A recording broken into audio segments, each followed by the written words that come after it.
¿Cuál es la verdad de que la policía de Estados Unidos utiliza mediums para encontrar cuerpos de personas desaparecidas? No.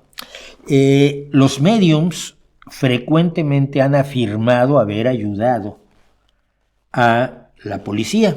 Y también aquí en España lo dicen, ¿eh? Bueno, yo es que no puedo decir en qué casos, pero yo he estado con la policía. Son técnicas de venta que tienen estos desvergonzados. No ha habido un solo caso demostrado.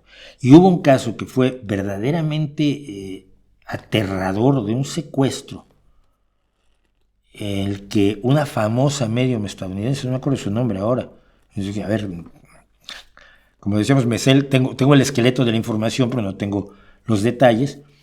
Esta mujer salió en televisión diciendo que la niña había muerto, que ya se olvidaran, ¿no?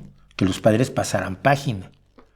Y muchos años después, creo que era una chica secuestrada o un chico secuestrado, reaparecieron y habían estado secuestrados y sometidos a una vida horrorosa, y muchos habían dejado de investigar porque la medium ya dijo que estaba muerto, ¿no?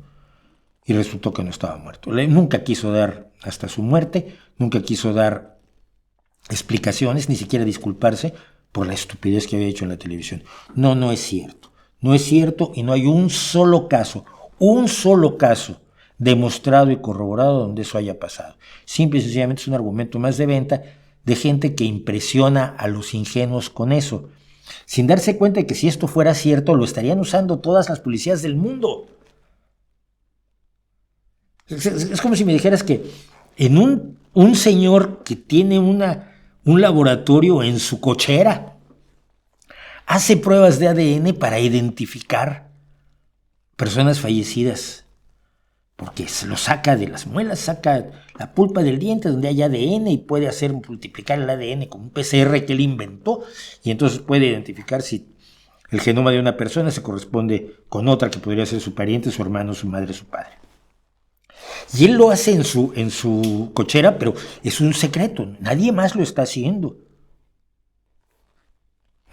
A ver, ¿te parecería lógico? No. Un conocimiento así lo utilizaría, como lo utiliza ahora, toda la policía medianamente decente del mundo.